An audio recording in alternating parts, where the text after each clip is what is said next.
last Christmas I got a very nice gift from my grandparents. It's a recipe box.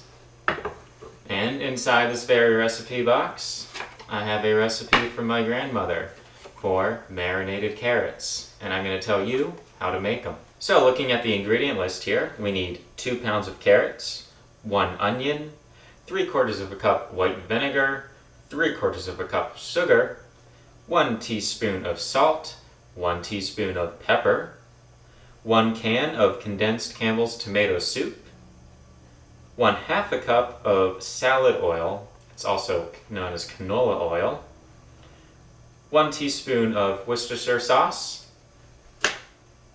and 1/4 teaspoon of dill weed.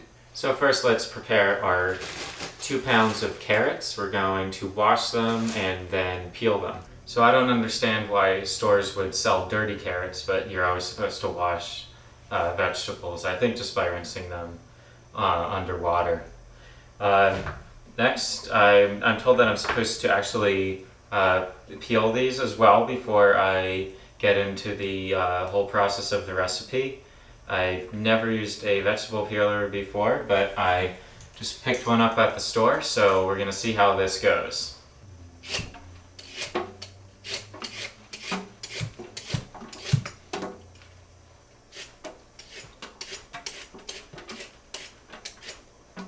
This actually seems quite easy. I don't think I'm supposed to go that far down, so I'm going to stop right about here.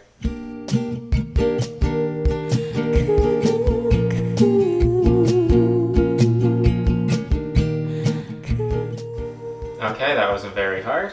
We now have 2 pounds of sliced carrots. And next thing we're supposed to do, thinly sliced carrots. So we have to slice them thinly. I actually just watched a video on cutting techniques. So what I'm going to do is grab it with 3 fingers here. Wait, no. Okay, yeah, my last 3 fingers.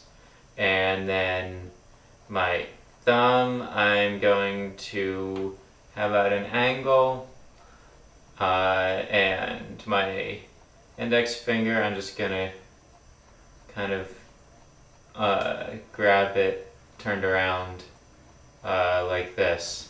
So I don't know if I got the technique right. Actually, I just did that from memory. For your own safety, just do whatever works for you. And the other thing that I learned was that you don't want to feed the carrot or the product into the knife. You don't want to push it in like this. You actually want to have the knife against your fingers the whole time and just kind of act like a spider and crawl back with the knife up against your stabilizing hand at all times. So far, this seems to be working. I haven't cut myself, although I did catch my fingernail a little bit.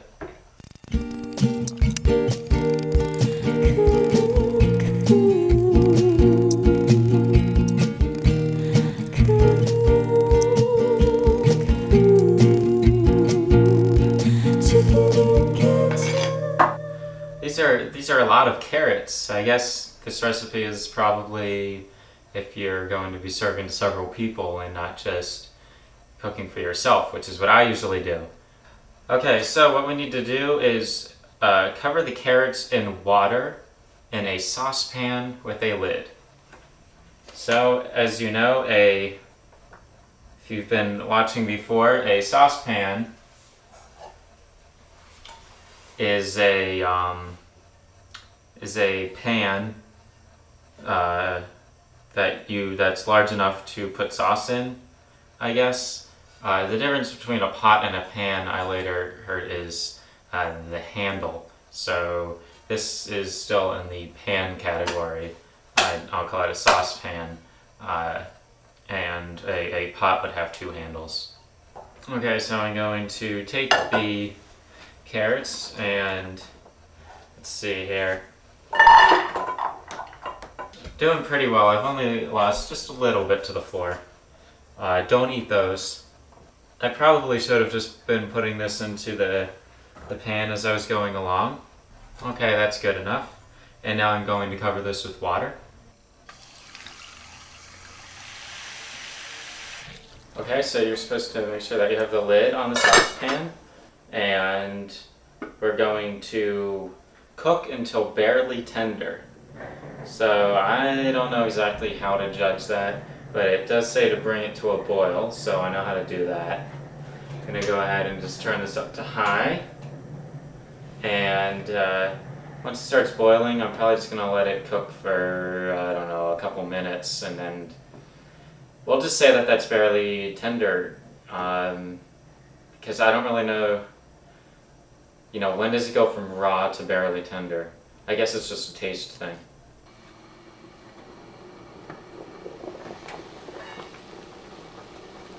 Alright, so I think I let that cook for about a minute, and then the next step is to drain. Easiest way to drain, get one of these guys.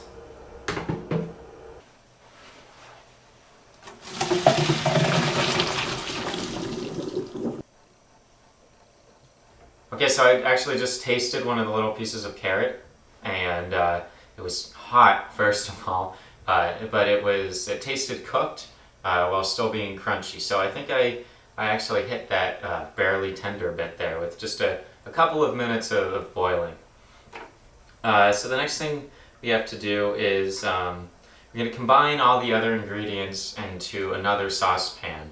And one of those ingredients is a thinly sliced onion. I haven't sliced it yet, so we're going to do that. I'm first going to peel off the outer layer and then chop it up thinly.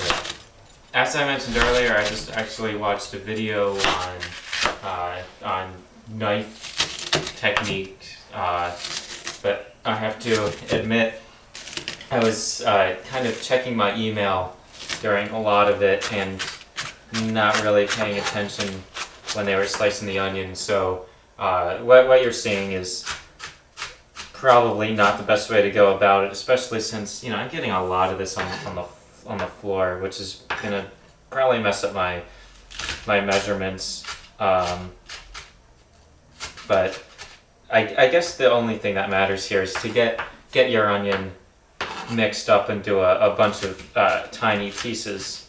Okay, so we're gonna put all this onion into another saucepan here.